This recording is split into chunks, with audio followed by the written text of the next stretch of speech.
Қайырлы күн, құрметті қонақтар. Жайық Бектұров атындағы облыстық жасөспірімдер кітапханасына қош келдіңіздер. Бүгінгі іс-шара қазақтың атақты қайраткерлерінің көзін көрген, кейінгі ұрпақтың қалай өскенінің куәгері, өзі де қилы-қилы тар жол тайғақ кешулерден өткен педагогтік, қоғамдық, журналистік, шығармашылық жолында жемісті еңбек еткен жазушы, журналист, қоғам қайраткері, КСР жазушылар одағының мүшесі Жайық Кәгенұлы Бектұровтың мемориалдық кабинет музейінің ашылғанына 20 жыл толуына арналған Арқаның ардақты ақсақалы атты республикалық онлайн конференция. Осы іс-шараға қаламыздың жоғары және арнаулы орта оқу орындарының студенттері қатысып отыр. Және Жайық Бектұров туралы айтарлары мол, шертер сырлары көп қонақтарымызбен таныстырып кетейін. Дәуешев Еркін Дәуешұлы, Қазақстан журналистер одағының мүшесі, құрмет орденінің иегері, ардагер ұстаз, Ақкөл ауданының құрметті азаматы, Жайық Бектұровтың көзін көрген жайықтанушы. Жаныспай Сүйіндік Жұмабайұлы, Қазақстан жазушылар одағының мүшесі, Қазақстан Республикасының мәдениет қайраткері, Қазақстан Республикасының құрметті журналисті. Әбекенова Сәуле Мағауияқызы, Қарағанды облысының мемлекеттік мұрағатының Қазақстан Республикасының ұлттық мұрағат қорын толықтыру бөлімінің басшысы. Мейрамхан Жәпек Сағынқызы, журналист, медиа тренер. Мәулиева Шарипа Қайлановна, ардагер ұстаз, жерлесі. Галямова Жұпар Кенжетайқызы, филология ғылымының кандидаты. Және де Мұрзаханова Ақмарал Құрманқалиқызы, Жайық Бектұров атындағы нөмірі 3 жалпы орта білім беретін мектептің ағылшын тілі мұғалімі. Сонымен қатар іс-шараға қатысып отырған аудитория, Қарағанды медицина университетінің студенттері, Болашақ академиясының студенттері, Қарағанды жоғары гуманитарлық колледжінің студенттері, Қарағанды жоғары медициналық интерколледжінің студенттері және де Жайық Бектұров атындағы нөмірі 3 жалпы орта білім беретін мектептің оқушылары. Кешімізді бастамас бұрын Жайық Бектұровтың өмірі мен шығармашылығы туралы бейнематериалға кезекті берсек. Назарларыңызға экранға аударыңыздар.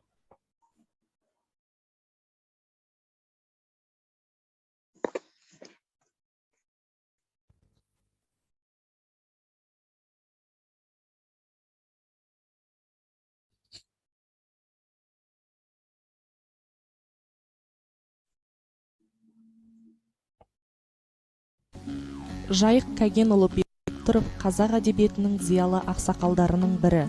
Қазақтың ұлттық әдебиетінің керегесін көтерісіп, шаңырағына оқ шанышқан жазушы, ақын, журналист, аудармашы, дарынды зерттеуші.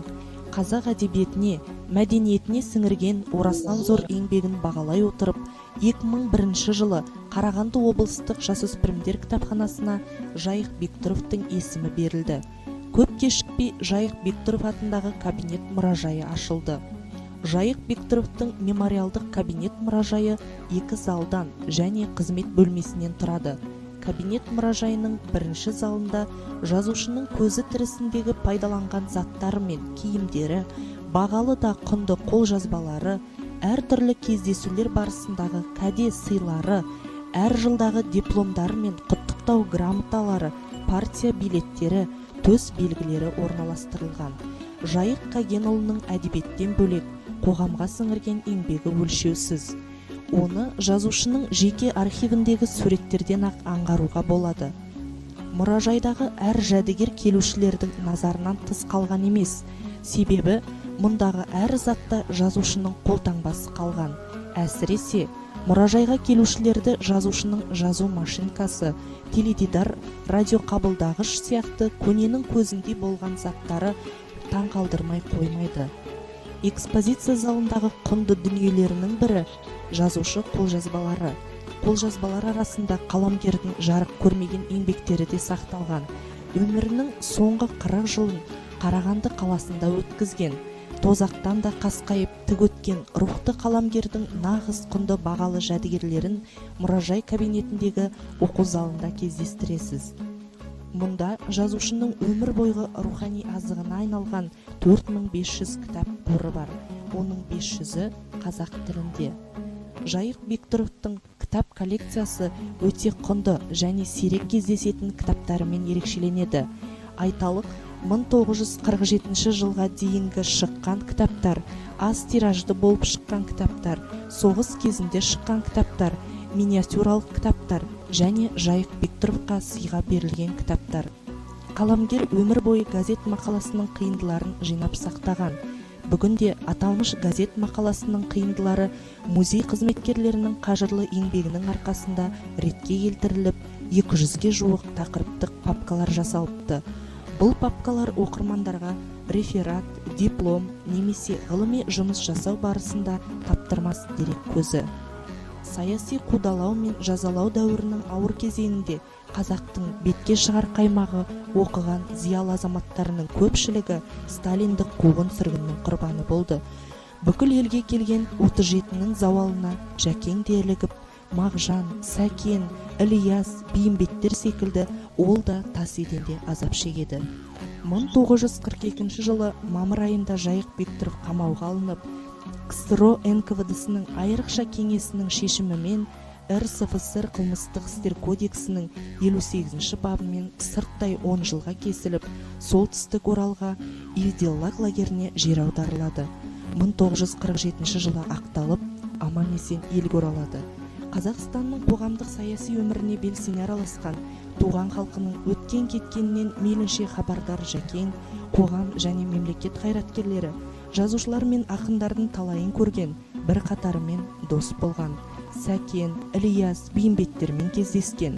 Мұхтар Әуезов, Ғабит Мүсірепов, Ғабиден Мұстафин сияқты ардагер ағалармен бірге жүрген, тәлім алған.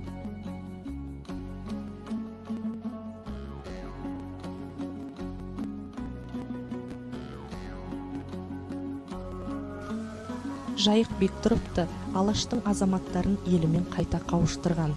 Ахмет Байтұрсынов, Міржақып Дулатов, Сәкен Сейфуллин, Ілияс Жансүгіров, Бейімбет Майлин, Мағжан Жұмабаевтар бейнесіне шаң түсірмей, ескіртпей, естелігімен, ізденісімен келешек ұрпаққа ұлы бейнелерін анық қалдыру жолындағы үлкен еңбектерінің өзі бір төбе. Жайық Бектұров, Абай, Әуезов, Мұқанов, Мүсірепов, Мұстафин, Тәжібаев, Жароков, Ирубаев, Сәрсенбаев тағы басқа жазушылар еңбегіне мақалалар жазған. Ол жазбаларында осы жазушылар туралы естеліктері жиі кездеседі. Жәкеңнің жеке архивінде қазақ халқының көптеген бетке ұстарларының өміріне байланысты деректер, хаттар, құжаттар сақталған.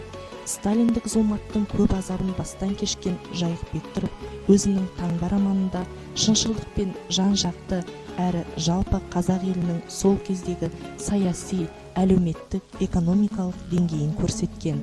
Жазушының басынан өткен осы бір азапты кезеңдер туралы ыстық карцер, тайгадағы суық карцер, этап, Сібірде атты өлеңдерінде анық айтылған.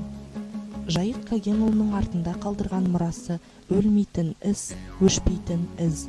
Оны сақтап, саралап, келешек ұрпаққа жеткізу біздің қарызымыз да парызымыз. Сан азап, көп қысастық куәсімін деп өз айтқандай, өткеннің куәсі, тірісінде айтары таусылмастай, жазары сарқылмастай, өмірі өнеге, елінің, халқының ардақты ұлы Жайық Кагенұлы Бектұровтың мұрасы мол, әсіресе жастарға берер үлгісі көп. Ярким представителем ушедшего поколения, внесшего неоценимый вклад в становление независимости нашей страны, был наш земляк, писатель, журналист, общественный деятель, член Союза писателей СССР Жайық Кагенович Бектуров. С целью увековечения памяти Жайыка Кагеновича его имя постановлением правительства Республики Казахстан от 14 сентября 2001 года было присвоено областной юношеской библиотеке. 12 декабря 2001 года состоялось торжественное открытие мемориального музея кабинета. Оқырмандары мен кітапхана қызметкерлерінің сұранысы негізінде облыстық жасөспірімдер кітапханасына 2001 жылы 14 қыркүйек жазушы, журналист, қоғам қайраткері, КСР жазушылар одағының мүшесі Жайық Кагенұлы Бектұровтың аты беріліп, 12 желтоқсанда Жайық Бектұровтың мемориалдық кабинет музейі ашылды. Сол күннен бастап қаламыздың ардақты азаматы, жазушы, журналист, 20 ғасырмен тағдырлас, бір өзі бүкіл шежіредей болған Жайық Бектұровтың мәңгілікке құлаш ұрған келешек ұрпағы үшін өмірі басталды. 20 жылдық тарихы бар мемориалдық кабинет музейінде экскурсиялар, кітап көрмелерін өткізіп, өткен ғасырдың мерзімді баспасөз материалымен таныстырып, жазушының шығармашылығы мен өмірін жастарға насихаттап келеді. Мемориалдық кабинет музейіндегі барлық экспонаттар Жәкеңнің өз үйінен алынған. Олар кейінгі кездерде киген киімдері, әр мерейлі жастағы мерейтоймен құттықтаулар, медальдары мен төсбелгілері, күнделіктері, жазу машинкасы, жұмыс үстелі, қолжазбаларын сақтаған шкафы. Жыл сайын мемориалдық кабинет музейінде қалыптасқан дәстүр бойынша конференциялар, кештер, кездесулер, тарихи сабақтар, еске алу кештер, Бектұров оқулары, тағы да басқа іс-шаралар өткізіледі. Мемориалдық кабинет музейі жоғары оқу орындарымен, колледждермен, мектептермен, қоғамдық ұйымдармен, мәдени мекемелермен, музейлермен тығыз байланыста жұмыс жасайды. В этом году исполняется 20 лет со дня открытия мемориального музея кабинета Бектурова. Музей на протяжении этих лет активно функционирует. Творческое наследие писателя, его уникальная библиотека доступна и открыта молодым карагандинцам. В музее-кабинете Бектурова для читателей организуются экскурсии, интересные вечера, презентации книг, конкурсы, конференции, круглые столы, вечера, беседы, проводятся онлайн-мероприятия. В 2022 году пройдут третьи бектуровские чтения к 110-летию со дня рождения Заика Кагеновича. В социальных сетях ведется цикл «Личная библиотека Заика Бектурова», знакомство с уникальными книгами и статьями из периодических изданий. В 2019 году на сайте библиотеки был создан блог «Мир Заика Бектурова». В структуру блога входит биография и произведения писателя, о музее-кабинете, материалы международной юбилейной конференции к 100-летию писателя, стихотворения, цитаты, фото и видеоматериалы. С 2010 года с целью сохранения и популяризации наследия Заика Бектурова работает проект «Электронная библиотека цифрового архива Даникер». Проводится работа по оцифровке документов. Всего оцифровано на сегодняшний день более 3000 документов. В электронную библиотеку цифрового архива Даникер входит личный фонд библиотеки Заика Бектурова, а также создается оцифровка коллекции краеведческого характера. Осуществление проекта Memory позволяет молодежи понять прошлое страны, оказывает воспитательное воздействие, способствует духовно-нравственному становлению личности. В ходе реализации проекта, начиная с 2012 года, проходит ежегодная акция «Тағзым эстафетасы» – эстафета памяти, посвященная Дню памяти жертв политических репрессий и голода. В этот день для участников акции проходит экскурсия по музею-кабинету Бектурова. В холле библиотеки демонстрируются видеофильмы о жизни и творчестве писателя и организовывается книжная выставка. Затем участники мероприятия выезжают в поселок Долинка, музей памяти жертв политических репрессий, на экскурсию. Традиционно молодежь, сотрудники библиотеки возлагают цветы у стены скорби, чтят память погибших минутой молчания. Уважение к прошлому страны, родного края, своей семьи – основа воспитания патриотизма.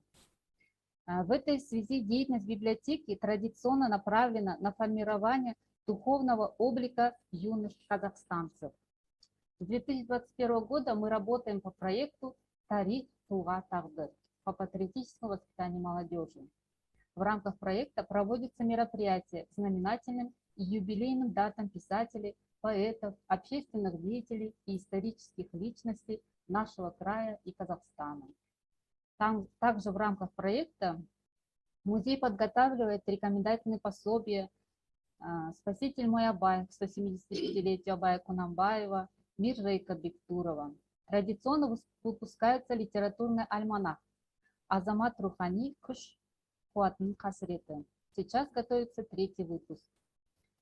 Также выпускаются мультимедийные пособия и создаются видеоматериалы, видеофильмы, виртуальные экскурсии, видеопрезентации, видеоэкскурсии а также подготавливается пособие малых форм.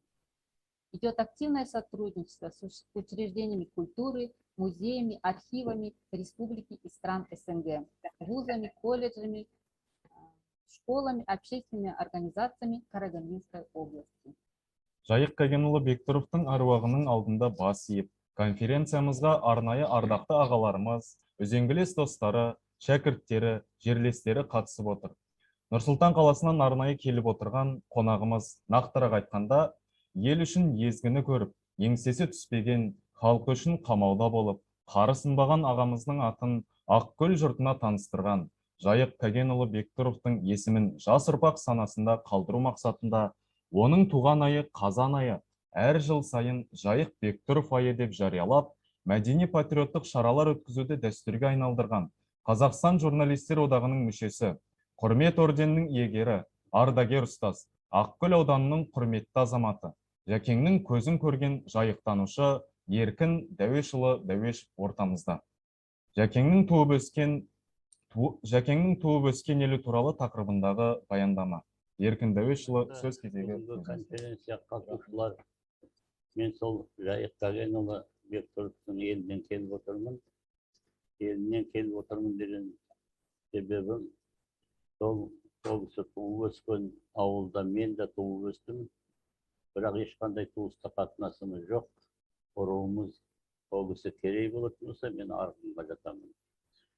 Бірақ осы Жәкеңді мен алғашқы кездестіргенім осыдан біраз жыл бұрын 97 шипажайында бірге демалдық. Сол уақытта ол кісімен мен көп әңгімелестім. Ол кісінің терең шежіреші екендігін, терең көп мәселені білетіндігіне менің көзім жетті. Онымен қоса ол кісі қайтыс болғаннан кейін неткенде мынау еліміздің елбасы бірінші алғашқы тұңғыш президенті Нұрсұлтан Әбішұлы өзі 80 жылдығына құттықтау жібергендігі есімізде бар. Одан кейін осы қарағандылықтар Жәкеңді өте құрметтеп, сыйлап, Қарағанды қаласының құрметті азаматы. Міне осындай ол кісінің кезінде Ғабит Мүсірепов айтқан Жайық Кәгенұлы Бектұров тірі шежіреші деп, ол жайдан жай айтылған сөз емес. Сондықтан ол кісінің еңбегі өте зор, көрген қиыншылығы да мол. Осылардың бәрін ескере отырып, біздің Ақкөл ауданы негізінде орыс тілді аудан болды. Халықтың 20% ғана біздің ұлттың өкілі болатын болса, қалғандары басқа ұлттың өкілдері. Соның да себептері бар шығар. Онымен қоса ол кісі елге келген уақытта мен Жайықпын, мен Бектұровпын деп өзін кеуде соғып халыққа таныстырған жоқ.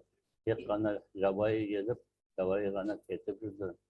Сондықтан маған ой келді, осы Жәкеңді еліне таныстырып, Жәкеңді елі жақсы біліп, содан кейін ол кісінің мүмкіншілігінше есімін елде қалдыру туралы біраз шаралар өткізгім келді. Міне осы мәселемен 2000 жылдан бастап айналыса бастадым. Әрине кедергілер де болды. Оны құптамаған азаматтар да кездесіп қалып жүрді. Соған қарамастан бұл мәселелердің түпкі шешімі 2017 жылы толық шешілді.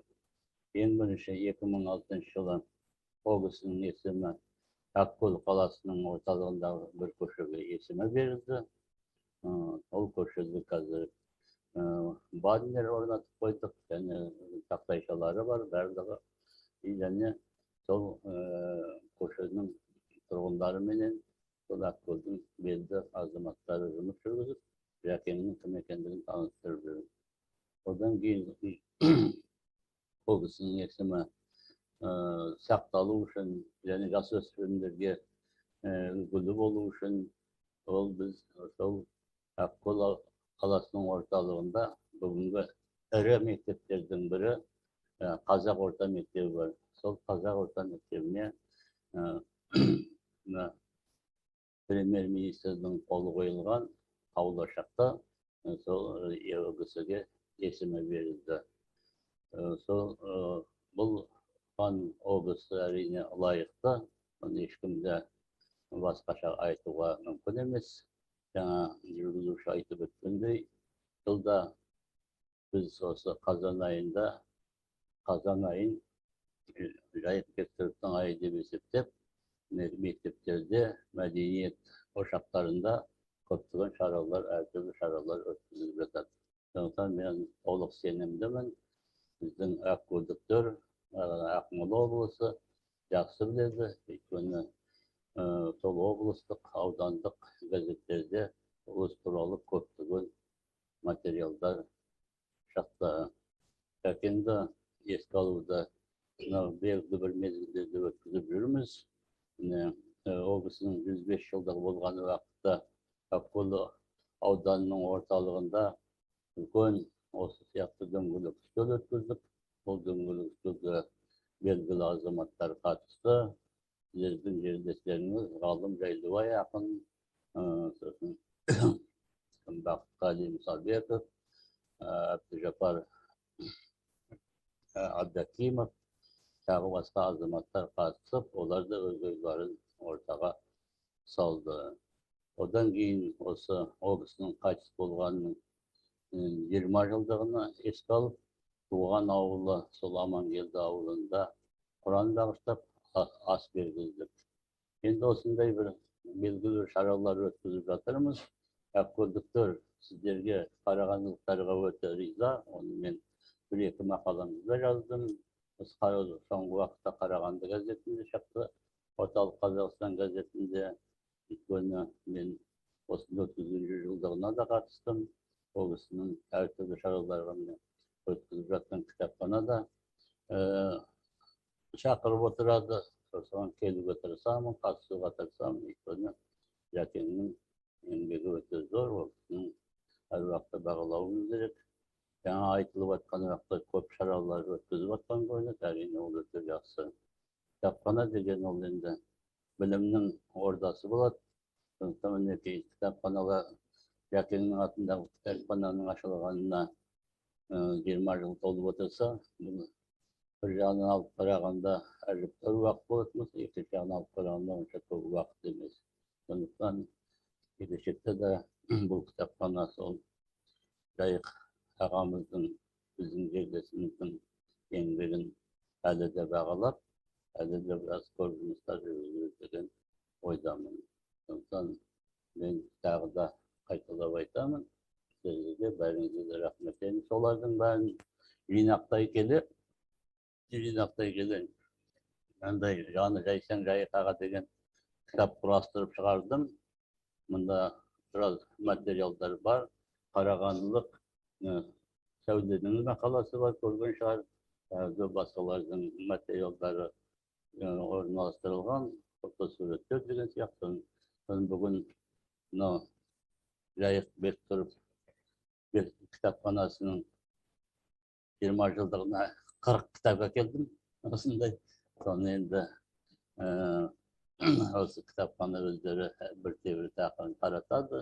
Осыны оқып, осыдан біраз нәрселер білуге болады. Тағы да ризашылығын ақкөлдіктердің атынан, ақмолалықтардың атынан деп айта аламын. Қарағандылықтардың ризашылығымды білдіре отырып, сіздерге еңбектеріңізге табыс тілеймін. Жас студенттер жақсы маман болыңдар. Қазір президентіміз алға қойып жатыр. Медицина саласына жақсы көңіл бөлініп жатыр. Сондықтан жақсы дәрігер болып, жақсы азамат болуларыңызға тілектеспін. Жайық Бектұров всю свою жизнь посвятил борьбе за живое действенное слово. Он был автором многочисленных очерков о видных общественных деятелях, о представителях казахской интеллигенции, репрессированных в 30-40-х годах, Букиханове, Аймаутове, Жумабаеве, Рыскулове, описал арест и последние дни Сакена Сейфуллина. По сути, его творчество подлинный героизм. Он внес неоценимый вклад в историю страны, восстановив историческую правду о многих деятелях культуры, науки Казахстана и не только. За что и пострадал, выдержав в лагерях НКВД СССР 8 тяжелейших лет. В мае 1942 года Жайык Агенович был арестован и заочным решением особого совещания НКВД СССР осужден по статье 58 Уголовного кодекса РСФСР на 10 лет лишения свободы и сослан в Вильделлак Свердловской области. Ложное обвинение решением Президиума Верховного суда Казахской ССР было снято с него только в 1955 году, а окончательно реабилитирован был в 1989 году. Жайық Кәгенұлы шығармашылық шабытқа мініп, алаш қайраткерлері туралы талай естеліктер жазып тастады. Ахмет Байтұрсынов, Міржақып Дулатов, Сәкен Сейфуллин, Ілияс Жансүгіров, Бейімбет Майлин, Мағжан Жұмабаевтар бейнесіне шаң түсірмеді. Естелігімен, ізденісімен келешек ұрпаққа ұлы бейнелерін анық қалдыру жолындағы үлкен еңбектерінің өзі бір төбе. Жазушы Ақселеу Сейдімбеков, анамыздың әлдейіндей, өзіңіз құлағымызға құйған анау Ахметтің, Шәкәрімнің, Мағжанның, Міржақыптың, Сәкеннің тағдырын елестетіңізші. Сіз сол арыстардың көзі болып, сөзі болып, өкше басар ұрпағымызбен жалғастыңыз дейді. Жайық Кәгенұлының өмірі зиялы, кісілік тұлғасымен, ізгілікпен шыңдалған адам өмірі еді. Ол шығармашылық бай мұрасымен арыстардың көзі, сөзі болып есте қалды. Осы жуырда кітапханамызға, республикамызға белгілі өлкетанушы, ардагер ұстаз Ыбырай Алтынсарин төс белгісінің иегері Мұқан Тұңғышбай Өміртайұлы бейнетаспа сыйға тартты. Ол бейнетаспада Ақтоғай жерінде өткен Алихан Бөкейхановтың 125 жылдығына, Жақып Ақбаевтың 115 жылдығына және Ермековтың 100 жылдығына арналған іс-шарада Жайық Бектұровтың баяндамасы жазылған. Экранға назар аударайық.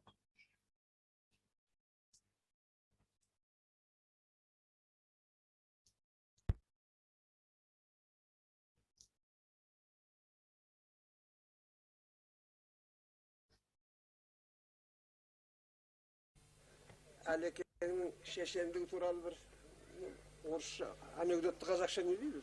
Әзіл сөз айтты. Оның Нұрмұхан мынадай да жобасы бар.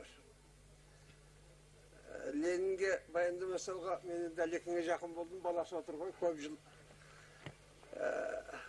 Әлекең кешігеді ғой, енді бірден баяндамасай қоймайды, бірақ өзі айтады, 5-6 минут сөйледім дейді.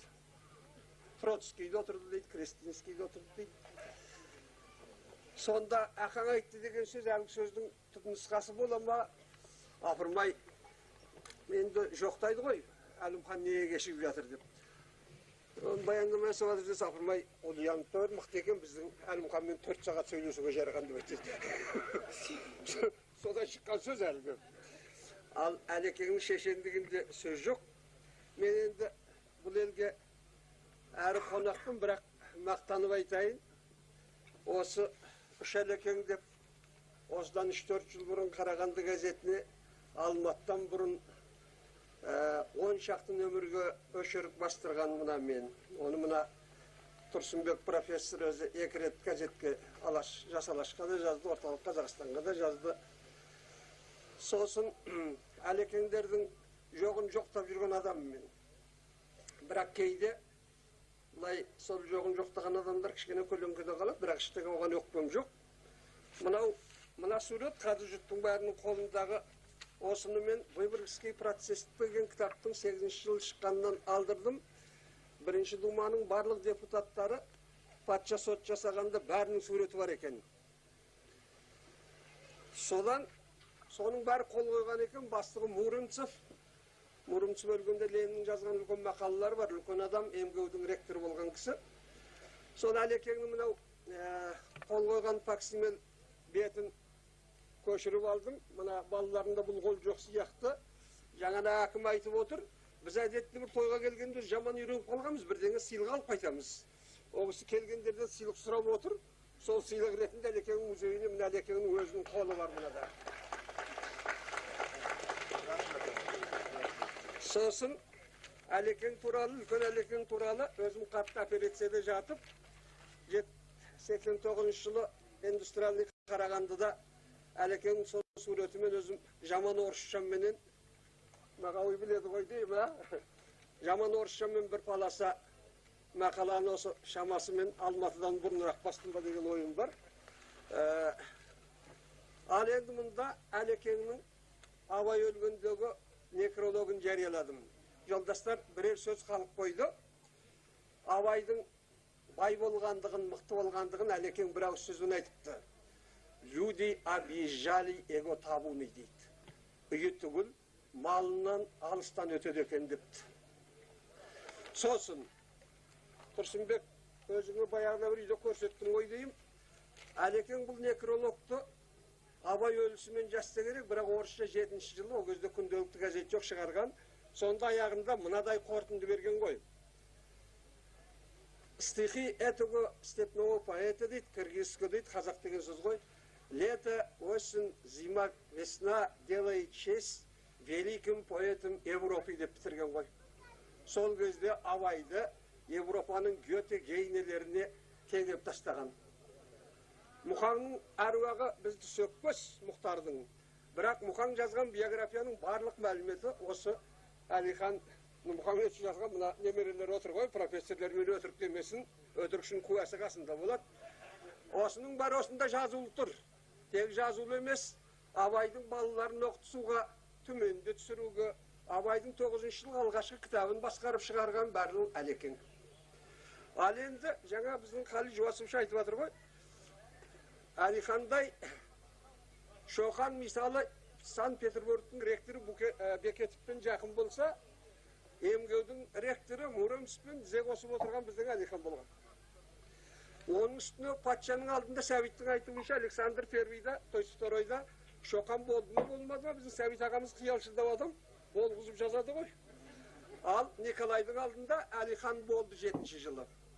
Болғанда мына Көкшетаудың оқымшысы Мәмбетәлі Шубековты жетектеп апарып, Мәмбетәлінің мен зиратын таптым Тұрсынбек. Ақан серінің ауылдың бер жағында егін жайдың ішінде жатыр. Сол патшаның алдына барады да, соның жазған арызы мына кіші Әлекең маған айтады ғой. Князь Трубецкой айтыпты, патша 10 жолдан артық арыз оқымайды депті. Өзі жер дауы болғанда сол Бөкейханов айтты дейді. Гербовый қағазға 10 жолға сол дауды сыйғызуым өмірімдегі бір қиындық осы болды депті. Расында да жер дауын 10 жолға сыйғызу деген, бірақ Николайға қол қойғызып алды. Сіздер іздеңіздер архивтан, Безобразие, Вернут, Николай II деп қол қойып берген.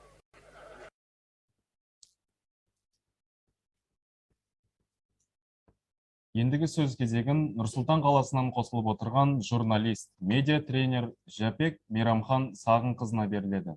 Жайық Бектұров публицистикасындағы ұлт қайраткерлері тақырыбындағы баяндама. Қайырлы күн, құрметті жерлестер, құрметті студенттер, құрметті қонақтар, төрде төбедей болып отырған Еркін аға, амансыз ба? Сүйіндік аға, сізді көргеніме өте қуаныштымын. Қарағандының зиялы қауым өкілдерінің басында Сүйіндік ағадай мықты журналист ағамыз отыр. Сәуле ханым, сізді көргеніме өте қуаныштымын. Барлықтарыңызға бір сәлем. Мен 94 жылы Қарағандыға Казгуды журналистика факультетін аяқтап, Қарағандыға арнайы жолдамамен журналистика бөлімі жаңадан ашылып жатқан сол кезде Қарағандыға жолдамамен келген кезде бірінші мәселе, бірінші шаруа осы Орталық Қазақстан газетіне ол кезде баспасөз үйі деп төбесінде солай жазу тұратын. Сол баспасөз үйіне өзімнің әріптестеріме, ағаларымызға сәлем берейін деп осы жерге қасиетті топыраққа келе жатқан кезде ең бірінші қаламгер ағаларымыздың батасын алайын деп баспасөз үйіне жол кіріп, сосын сол жерден Жайық атамыздың телефонын сұрап, қай жерде тұрады, мекен жайын сұрап, содан кейін екінші мәселе сол Жайық ағаның үйіне, атаның үйіне іздеп барған едім. Ол кезде қазір енді бульвар Мира дейді ғой, бейбітшілік бульвары Гүлзары. Сол көшеде тұратын, сол үйге арнайы атамды іздеп барып, бір 2-3 сағаттай сөйлесіп, одан кейін уақыттарда ара-тұра сәлем беріп хабарласып отыратын едім. Неліктен мен Жайық Бектұровты, Жайық Кәгенұлын іздедім? Себебі сонау студент кезінде жүрген кезде менің дипломдық жұмысым Мұстафа Шоқайұлының публицистикасы болды. Кейін кандидаттық диссертациям тақырыбы Тұрар Рысқұлов болды. Оның бер жағында менің нағашы атам Ысқақ Смағұлов деген үлкен молда кісі еді. Өздеріңіз білесіздер, Жайық Кәгенұлы кезінде Кенесары хан туралы, оның жорығы туралы үлкен деректі жазба жасаған болатын. сол деректі жазбаның негізінде, сол деректі жазбаға дайындалудың барысында ол кісі Жамбыл облысының Қордай ауданында, өздеріңіз білетіндей, Кекілік Сеңгір деген жерде Кенесары бабамыздың денесі жерленген ғой. Сол жерге барып, сол жердегі адамдармен сөйлескен. Сонда менің нағашы атам Ысқақ Смағұлұлы ауылдың жаңағындай бетке ұстар, қолында билігі бар, аузында сөзі бар дегендей сондай үлкен азамат болған. Жайық атаны қарсы алып, екеуі дидарласып, бірнеше күн сұхбаттасып, одан кейін ол кезде әлі Қызыл империяның қылышынан қан тамып тұрған кездер, ол кісіні аман есен біздің ауыл жақтан осы Сарыарқаға қарай жөнелтіп жіберген екен. Сол кеткеннен кейін, Жайық ата кеткеннен кейін, біздің атамызды біраз жаңағы сол жердегі жаңағы қызыл жағалылар біраз тергеген болса керек. Оны менің әжем марқұм айтып отыратын еді. Кейін осы оқиғаны Жайық атамызға айтуға асықтым. Келгеннен кейін осындай Жамбыл облысынан Қордай ауданынан келдім деген кезде, бірден сен Ысқақ деген ақсақалды білуші ме едің, оған қандай қатысың бар ма деген кезде, иә, мен сол кісінің жиеншары боламын. Сол кісімен сіздің кездескеніңізді әжем айтып отыратын еді дегенде, бәрекелді деп жаңағы қолынан сүйіп айналайын деп айтқан еді. Бұл естелік мен үшін өмірімде бір Жайық Қагенұлымен кездесу мен үшін үлкен бір сый болды. Кейін диссертациям тақырыбы Тұрар Рысқұлов болған кезде Жайық атадан тағы да көптеген ақыл кеңестер алып, қайдан не оқу керектігін, қайда бару керектігі, қандай архивтерді ақтару керектігі туралы баға жетпес құнды деректерді сол кісіден алдым. Жайық Қагенұлы сөзсіз бұл ұлы публицист, ұлтымыздың ұлы публиніміз. Егер біз дәуір үні дейтін болсақ, Жайық Қагенұлы сол дәуір үнін бізге боямасыз, шынайы қалпында жеткізген ұлы ірі тұлға. Оның сонау ертеректе шыққан 95 жылы шыққан деген өлеңдер жинағы да Ақиқаты осы еді деген кітабы,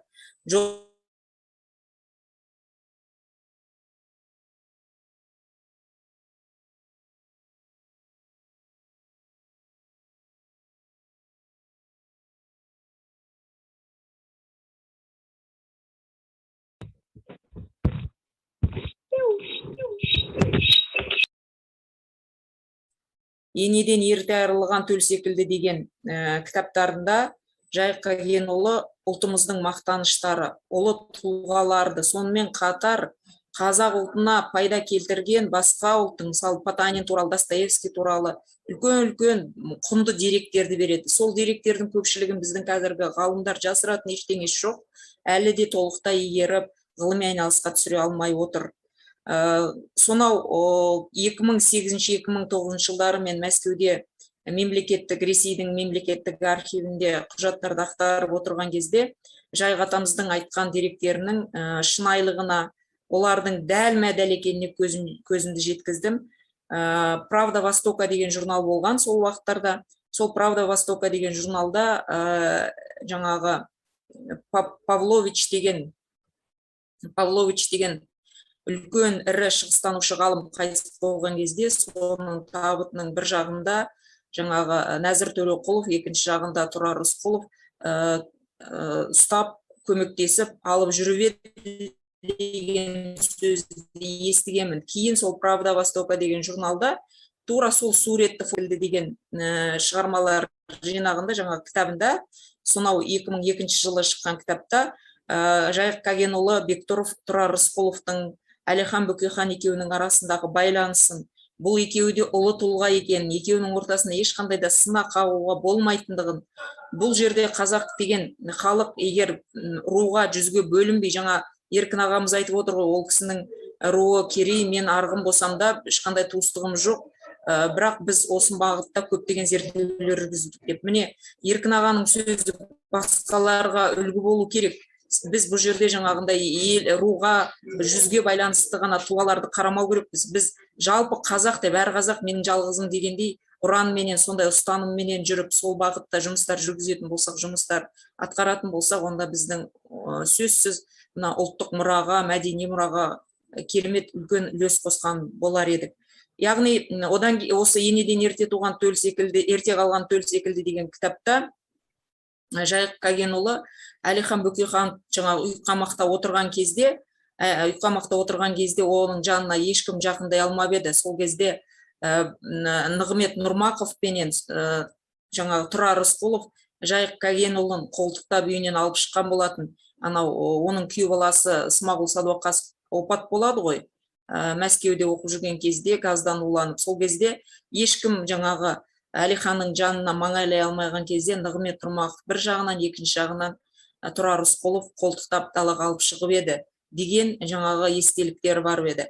Сол естеліктердің негізінде де мен Мәскеуге жаңағы құжаттарды ақтарып, кейін Әлихан бабамыздың ұрпақтарымен жолыққан кезде де осы пікірлердің, осы айтылған жаңағы құнды мәліметтің шынайылығына тағы да бір көз жеткіздім.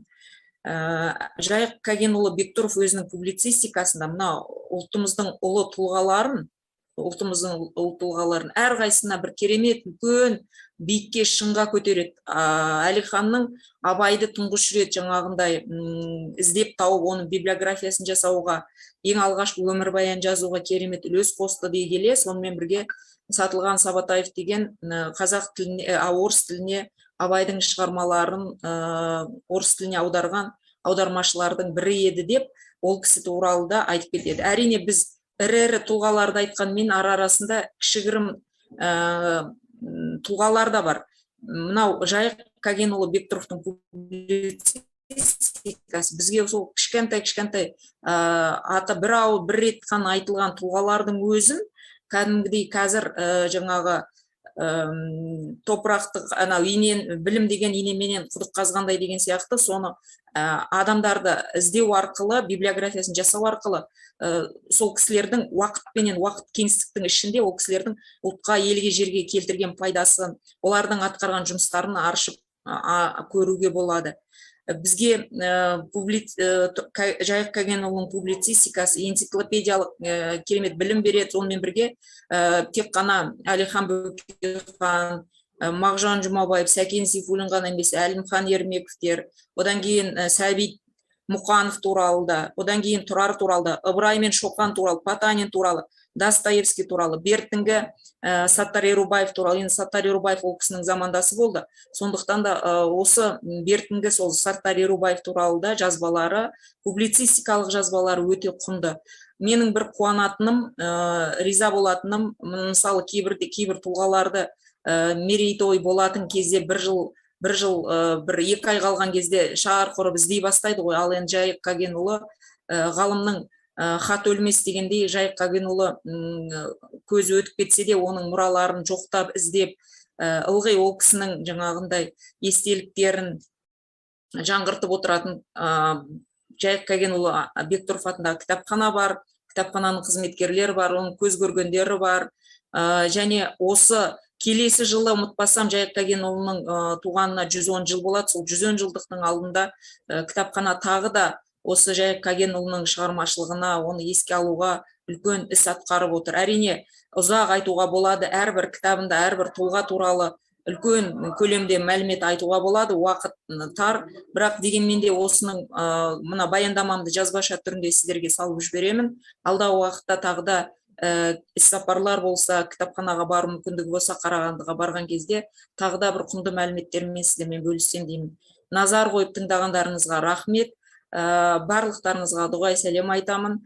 Жайық Кәгенұлының жаңағы мұрасы, оның өнегесі, ол кісі өте керемет жаңағы сөзге шешен, әңгімешіл, ақыл кеңесті көп айтатын, былай істе, былай істе, олай істеу, ананы қара, мынаны қара деген сияқты сондай жастарға керемет ақыл кеңес беріп отырды. Мен осы тұрғыда өзімді бақытты адам санаймын, себебі қазіргі таңда жасыратын ештеңе жоқ. Біздің ондай көз көрген үлкен ұлы тұлғаларымыздың қатары сиреп баратыр, өкінішке қарай. Жайық Кәгенұлының шығармашылық мұрасы осындай естеліктер арқылы, осындай жиындар арқылы, осындай конференциялар арқылы ешқашанда өлмейді деймін. Барлықтарыңызға, назар қойып тыңдағандарыңызға рахмет. Мейрамхан Сағынқызы, сізге де әңгімеңізге, баяндамаңызға көп рахмет айтамыз. Мемориалдық кабинет музейдің екінші залы оқырман залы. Бұл жерде Жайық Бектұровтың жеке кітап қоры орналасқан, өмір бойы жинаған кітап коллекциясы. Бұнда 4000-нан астам кітап бар. Оның ішінде 500-ге таяу қазақша кітаптар. Ол кісі тек кітап жинаушы ғана емес, өте жақсы оқырман болған. Әр кітапта Жәкеңнің белгілері бар. Мысалға, жеке мөрі, кітапты алған күнін белгілеген, кітапты немесе газет, журнал, мақалаларын оқығаннан кейін міндетті түрде өзінің жеке ойларын жазып отырған. Оны кітапты ашқанда беттерінен көруге болады. Негізінде Жайық Бектұровтың кітап коллекциясында өте құнды және сирек кездесетін кітапта бар. Олар мысалға 1947 жылға дейінгі шыққан кітаптар, аз тиражды болып шыққан кітаптар, соғыс кезінде шыққан кітаптар, миниатюралық кітаптар және Жайық Бектұровқа сыйға берілген кітаптар. Аз тиражды болып шыққан деп кеттік, олар қазақ әдебиет жазушыларының Мұхтар Әуезов, Ильяс Жансүгіров, Ильяс Есенберлин, Сәбит Мұқанов, Ғабит Мүсірепов, Ғабиден Мұстафин, Тәжібаевтың көзі тірісінде басып шығарылған шығармалары. 1940 жылға дейін шыққан аз тиражды және көп сұраныста болған соң, сирек кітап атағын алған революцияға дейінгі және кеңес өкіметі кезіндегі ғалымдардың Қазақстан туралы еңбектері жатады. Келесі сөз кезегін Қазақстан Жазушылар Одағының мүшесі, Қазақстан Республикасының мәдениет қайраткері, Қазақстан Республикасының құрметті журналисті Жаныспай Сүйіндік Жұмабайұлына беріледі. Музейдегі мол мұра тақырыбындағы баяндама. Армысыздар, құрметті осы кездесуге қатысып отырған мына тыңдарман қауым және кітапхана қызметкерлері. Мен Жайық Кагенұлы Бектұровты көп жылдардан бері білемін. Осы Қарағандыда тұрдық. Осында мен орталық Қазақстан газетінде қызмет атқардым, одан бұрын телевидение қызмет атқардым. Сол кезде қызмет бабымен кездесіп тұрдық. Және ептеген өлең жазатынмын, әңгімелер жазатынмын. Сондықтан мына ақын жазушылармен кездесуде үнемі бірге болатынбыз. Осы облыстық жазушылар одағы бөлімшесінің төрағасы болды. Сондықтан ол анау облыстың өзінің үйі мына Бейбітшілік бульвары гүлзарында тұрғанымен анау Ленин көшесіндегі екінші үй бар ғой. Соның ана басында, коридордың бер жақ басында, Бұқар жырауға қараған басында жеке бір подъезд бар. Соның үшінші этажында мекен, сол жазушылар одағының несі, офисі, кеңсесі сонда болды. Кәдімгі тұрғын үй ғой, бір екі бөлмелі үй. Соның бір үлкен залын сонда кездесу өткізіп, жастарменен сол жерде әңгімелер өткізіп, өзіміздің өлеңімізді оқып, жаңағы әңгімемізді оқып, талқылап сөйтіп отыратынбыз. Сондайға мұрындық болатын. Содан кейін Жәкең мені 2 рет Алматыда өткен Қазақстан жас жазушыларының конференциясына жіберді. 2 рет қатысып қайттым сол кісінің арқасында. Сол кезде кәдімгідей тірі тұлғаларды көрдік. Мысалы Ғабиден Мұстафинді, Ғабит Мүсіреповті, Сәбит Мұқановты сол кезде көрдік сол конференцияларда. Мұхамеджан Қаратаевты көрдік сол деген сияқты. Енді айта берсе әңгіме көп. Ол кісінің орталық Қазақстанға келген кезде ол кісі міндетті түрде бір әңгіме айтады. Және біз көбінесе ол кезде Мағжанды біле қоймаймыз. Сондықтан да Мағжан туралы сұрайтынбыз. Ол кезде ол кісі тура қолмен қойғандағы бәрін айтып береді ғой. Содан кейін бір жерге құлағым шалып қалды. Мағжанның Күншығыс деген поэмасы бар. Сол Күншығыста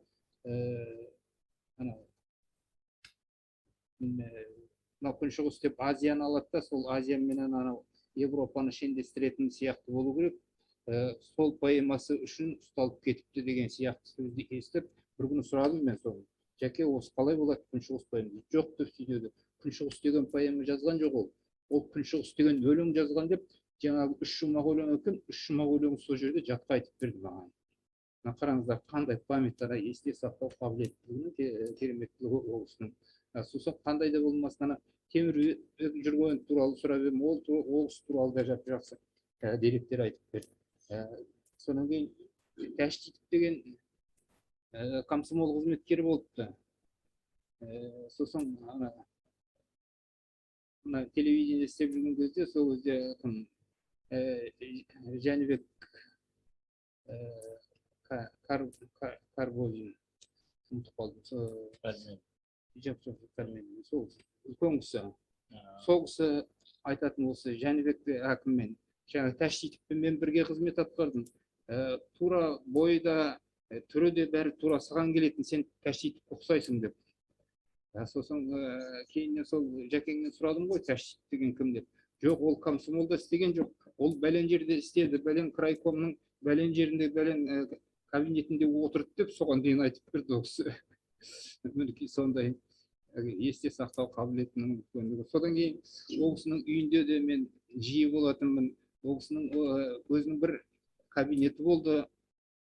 Ол кабинеттің 4 қабырғасы толы кітап болды десем артық емес. Қазір осы жаңа несінің өзінің мұражайында тұр ғой, музейінде. Сол кітаптардың барлығы ол рет-ретімен қаланған, ол төбеге дейін жеткен. Соның ішінде енді еститінмін сирек кітаптар бар деп. Сонан кейін бір күн сұрадым ғой, сирек кітаптар қандай деп. Сосын алып бірнеше кітапты көрсетті, бірақ ұстап көрейін деп бермеді. Сонан кейін мен ол кісімен таласқам жоқ. Сонан кейін мына жерде столының тартпасынан алып бір кітап көрсетті. Қазір ол қай кітап екені есімде жоқ. Енді сол кітаптардың ішінде атап айтуға болады, мысалы мынау Россия полное географические описания под редакцией Семенова Теньшанского дейді. 1913 жылы жарық көріпті.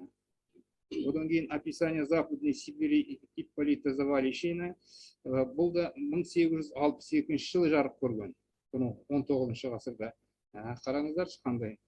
Анау рисковатый дейді. Лермонтовтың 1891 жылы шыққан кітабын көрсетті ол кісі.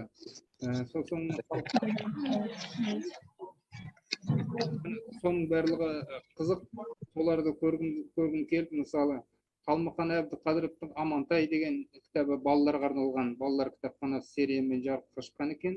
Ол кезде қазақтың Казмембас деген болатын, қазақтың мемлекеттік баспасы деп.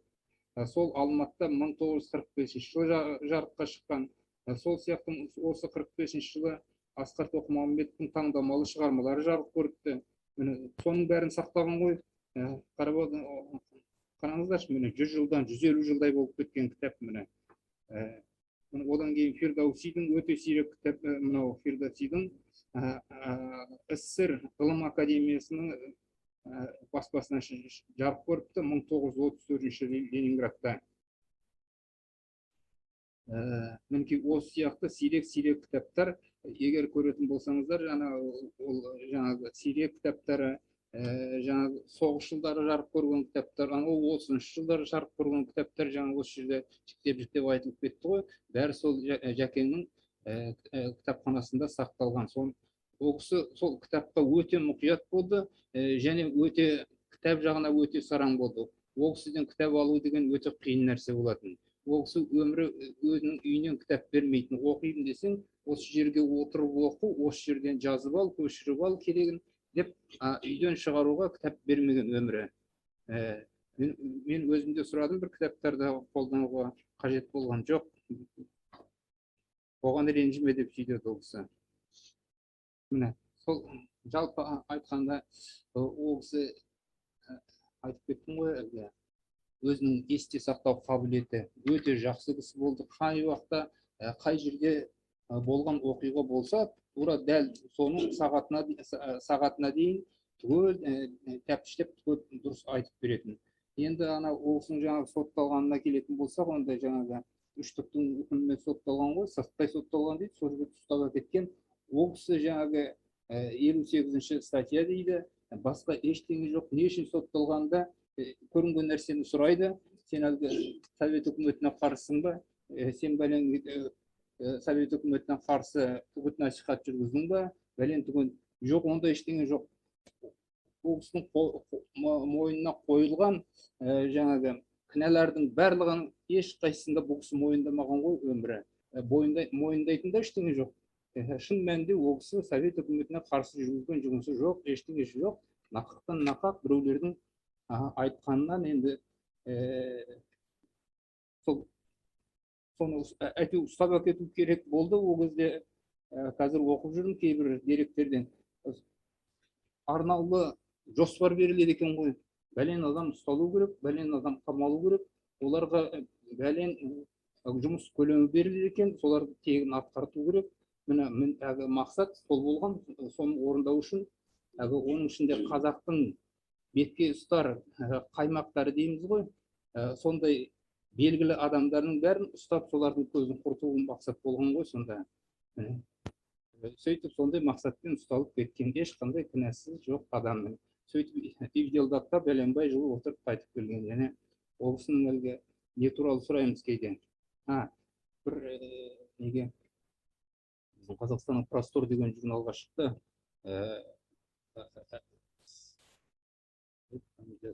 Сидельник ма бір жоқ, женщина, әйел адам. Басқа. Сол кісінің бір түрмеде болған, сотталған оқиғалары туралы жазғаны бар ғой. Кузнецов. Жоқ, Кузнецов өзіміздің Қарағанды қой.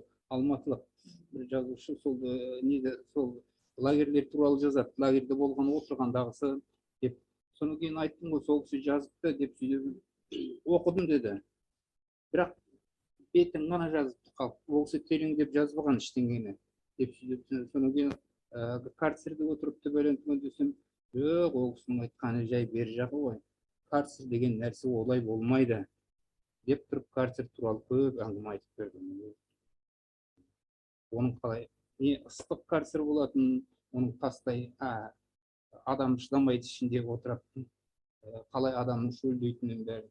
Одан кейін, одан апаратта суық карцерге қамайды дейді, суық карцерге отыру мүмкін емес. Сол сияқты қиындықтардың бәрін ол кісі басынан өткенін айтты ғой бір әңгімелерінде. Осылай болады деп. Бірақ кейіннен осында Таңба деген кітабы тұр. Сол негізі өзінің басынан өткен оқиғасы болу керек. Сол Таңба дегенде өзінің қалай ұсталғанын, қалай жаңағы вагонзак дейді, тұтқындарды таситын вагонменен қалай алып кеткенін, одан кейін лагерде қалай ұсталғанын, бәрін Ивделдатта қалай отырғанын бәрін жазады сол кітапта. Егер сол кітапты алып оқуларыңызға болады. Сол енді мен айтайын дегенім, Жәкен туралы айта берсе сөз көп, әңгіме көп, оның бәрін әрине қазір дәл қазір бір осындай кездесуде бәрін айтып тауысу мүмкін емес. Сондықтан да әзірше осы менің айтарым. Всю свою жизнь Жайк Кагенович посвятил литературному труду. Им собрана уникальная коллекция книг. Его квартира была настоящей творческой лабораторией писателя. Он был постоянным читателем библиотек города. Его приглашали в библиотеки, школы на встречу с читателями, с рабочими и учащимися, где он щедро делился своими знаниями и опытом.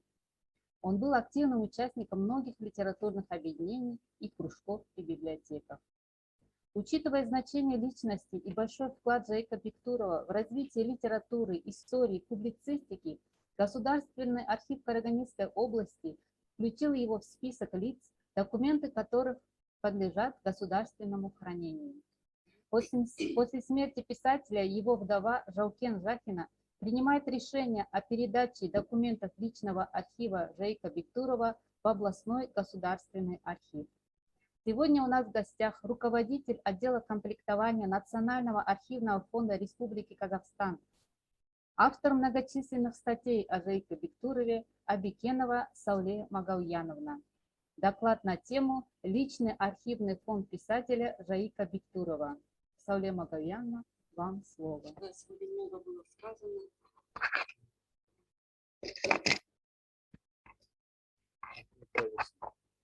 Да, сегодня много было очень теплых слов сказано о нашем велике Жайке Кагеновиче. Расскажу о его личности. Именно я его открывала, работала с его документами, в руках держала каждый документ.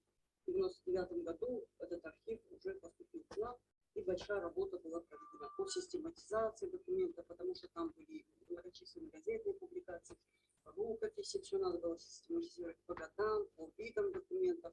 И в общем общей сложности они поступили уже после обработки на государственное хранение. Это 849 дел 1945-1997 годы.